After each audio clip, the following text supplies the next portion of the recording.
Is it focusing? Ha! Hi everyone, and welcome to episode 2 of Songwriting Review with a little more confidence and 100% more infographics. Today, we are going to be looking at Geowulf's He's 31. Came out in 2019. It was my favorite song of 2019. Close second for favorite song of 2020. Could still be my favorite song. I don't know. I think it's a very good song. I think it's so good because it circumvents common songwriting forms. So, for those of you who don't know, there's a ton of videos out there on this. I'll link some of them below. They talk about Billie Eilish. I believe Bury a Friend is one of the most popular songs to come out recently that circumvents popular song form. But typically when you write a song, and I'm going to have to look at the monitor for this one so now my hands aren't going too far away. Typically, whenever you write a song, you have an intro, a verse, a chorus, verse, chorus, bridge, chorus, outro. A lot of those graphics have question marks on them because you don't always have to have them in a common pop form. So something like an intro could be part of the verse. So you don't really have this lead in. And whenever you have a bridge, it might not actually be a bridge, it might be a re-intro, say. So there are little ways that you can fudge it, but typically it's intro, verse, chorus, bridge or solo, depending on what era, chorus / outro. So now that we kind of have that outlined, let's just look at Geowulf and go right from the beginning. Before we get started on this, I do want to say that the third word of the song is the F word, so if you have sensitive ears, please turn away.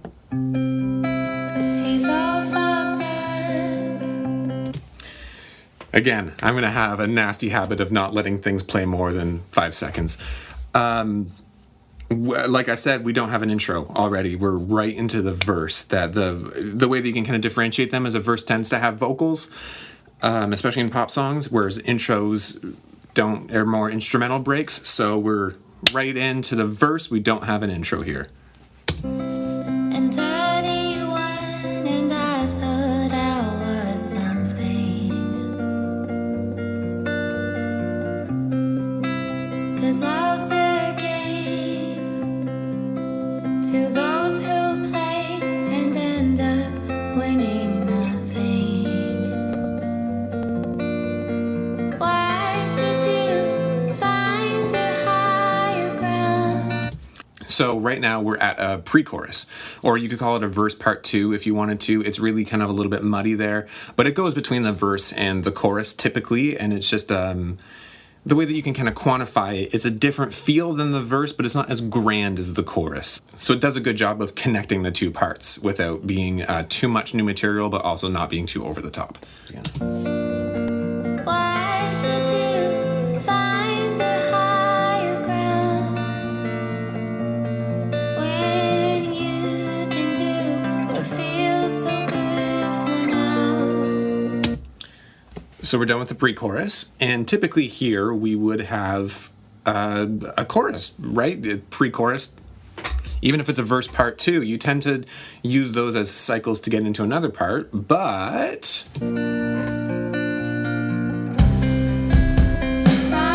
we've got a second verse right now. Of what I need. Really hard to listen to these songs whenever I keep pausing, and I apologize for that. But the drum beat, dun, dun, dun, pa, dun, dun, dun, pa. I really expected that to be the basis of the song. I thought we were getting a ballad here. What I really like, and I know that I'm talking today about circumventing traditional song forms, but I really think that they do a good job. We're 50 seconds in, and the vibe has been really chill. And you might think you're getting a ballad, but instead you get this. Maybe we should grow up. I'm right behind, so caught in line, it's hard to even see them. Which is just so joyful and energetic, and I think that that's a really good contrasting piece. You know, it's not like System of a Down sort of back and forth, but I think it does a really good job of being like both sides of acceptable pop. Pre-chorus again with different lyrics this time.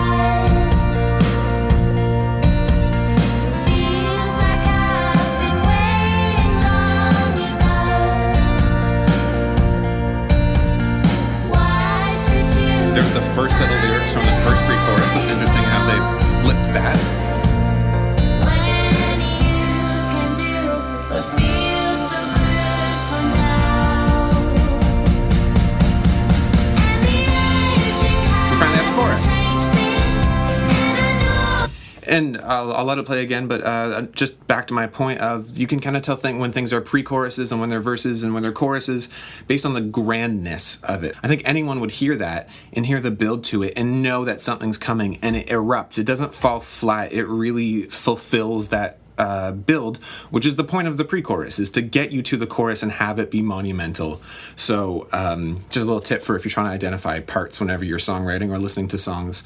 Verses kind of more simple, pre-choruses feel like they're ramping to something chorus really big. Obviously there's exceptions to that, but we'll just go with that for now. It was easy to be young. And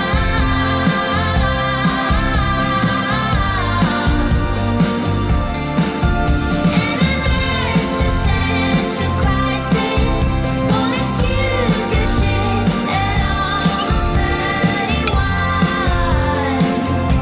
He's 31.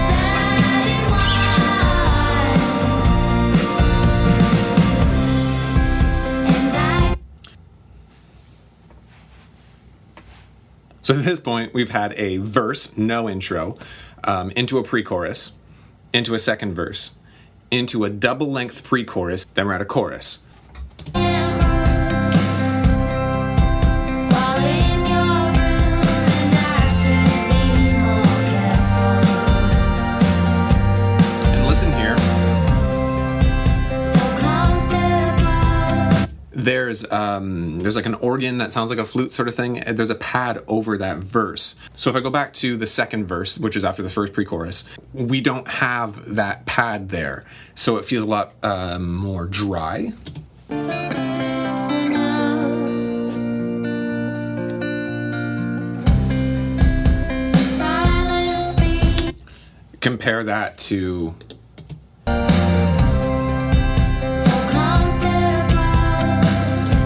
So that's a really interesting technique to do whenever you're writing songs, that the chords haven't changed, the melody hasn't changed, the drums haven't changed. All they're doing is holding notes over top of it that fit the chord, and it really just adds a new dynamic, a new texture to the part that wasn't there before, and really makes things feel fresh without having to do a lot of effort. So I think a good song is one that accomplishes what it's supposed to be doing without really drawing attention to itself. So I think that this does a great job of that. Invulnerable, it just felt so simple. Surrender. Another pre-chorus. Cause it's hard. Feels like I've been waiting long enough. Half this time. So what they did is they were going back to that original length of the pre-chorus, so only 8 bars instead of 16 like the second pre-chorus was, but they're using the lyrics from the first 8 bars of the second pre-chorus. So if we were to put that on the screen, that's a little bit easier to follow. You have this first pre-chorus that's 8 bars with lyrics, we'll call them A. Then we have the second pre-chorus, which is 16 bars, which has new lyrics, so we'll call those lyrics B, and then lyrics A to fill out the whole thing. And then the third pre-chorus, we're back to 8 bars, but we're using B lyrics. Chorus.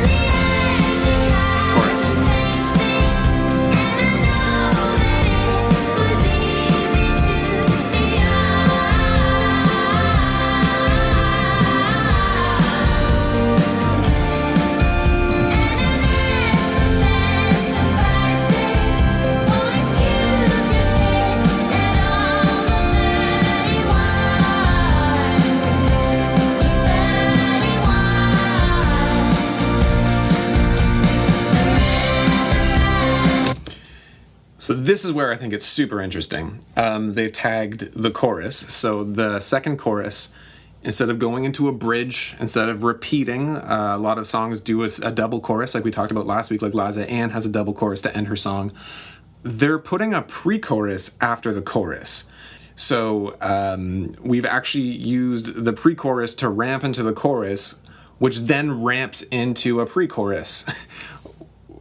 it's crazy to me that they can pull that off and not have the energy get dialed back, because typically, like we talked about, pre-choruses ramp into choruses, but somehow they manage to keep that energy up and make it feel really exciting and fresh, and you don't feel like we just got that part maybe 30 seconds ago, and it still feels exciting to hear it again.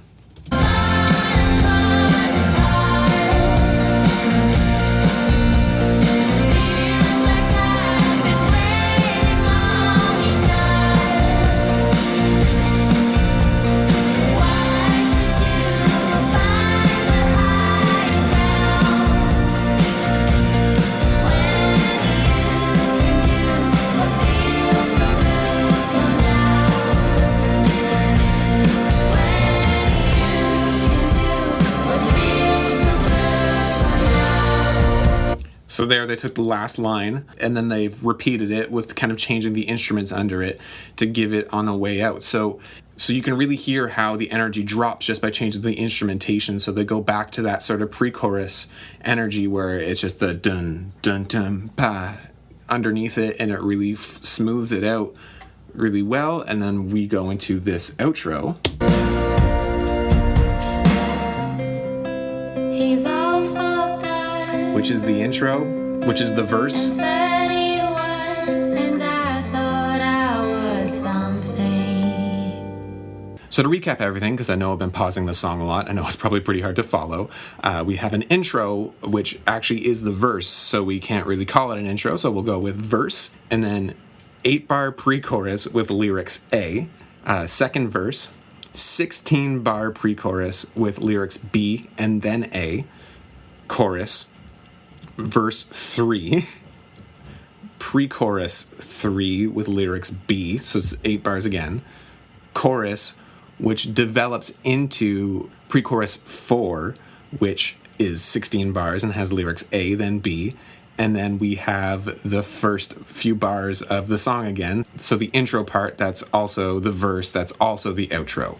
What I would say is if you can go and kind of have this map in mind and listen to the song again, really notice how well it flows together and that it doesn't ever really feel stale, even though nothing is too out there. Like I said, we're not talking about System of a Down, we're not talking about Mr. Bungle. It's very much pop music, but it kind of just breaks that paradigm of how to stack a song. Like the last video, I want to draw attention really quickly to another part that's not related to the main subject here, which is there's harmonies in the last pre-chorus that I think are really cool. So try to listen to the background vocals here. The way that they harmonize, they actually slide in and out and then back up to pitches. I think it just does a really good job of making the main vocal stand out.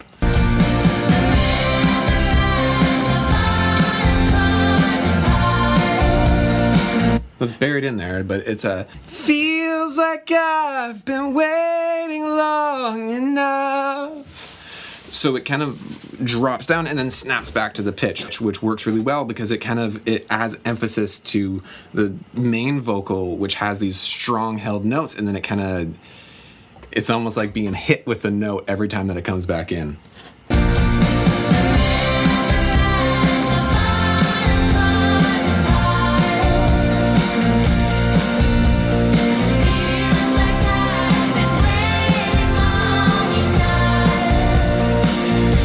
So hopefully you can hear that. I have always thought that that's been a very cool detail in the back, that those sort of things are not all that hard to pull off in terms of performance, but I think that it takes a really elevated concept of production to be able to throw that in.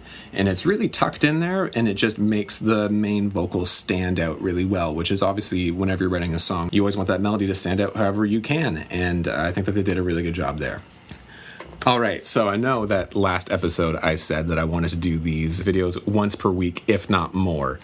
I don't know why I said that. This is a lot of work. I don't even know that I've listened to 52 different songs in the last year. So I'm going to try to do these bi-weekly. Really, if anybody has any songs that they really like that they want me to look at, please send them to me so I could take a listen. I would love to be able to see what you guys really like listening to and try to tear them apart, because otherwise you're going to get a lot of Avenged Sevenfold songs coming up pretty fast. All right, thank you. I never thought I'd say this, but please like and subscribe. Smash that bell icon to make sure you don't miss any videos from me. I mean, do whatever you want. I would like to be able to get to 100 subscribers at some point this year, so that'll be my goal. But for right now, it's still fun to do these, even if I'm doing them for myself. All right, thanks, guys. Have a great day.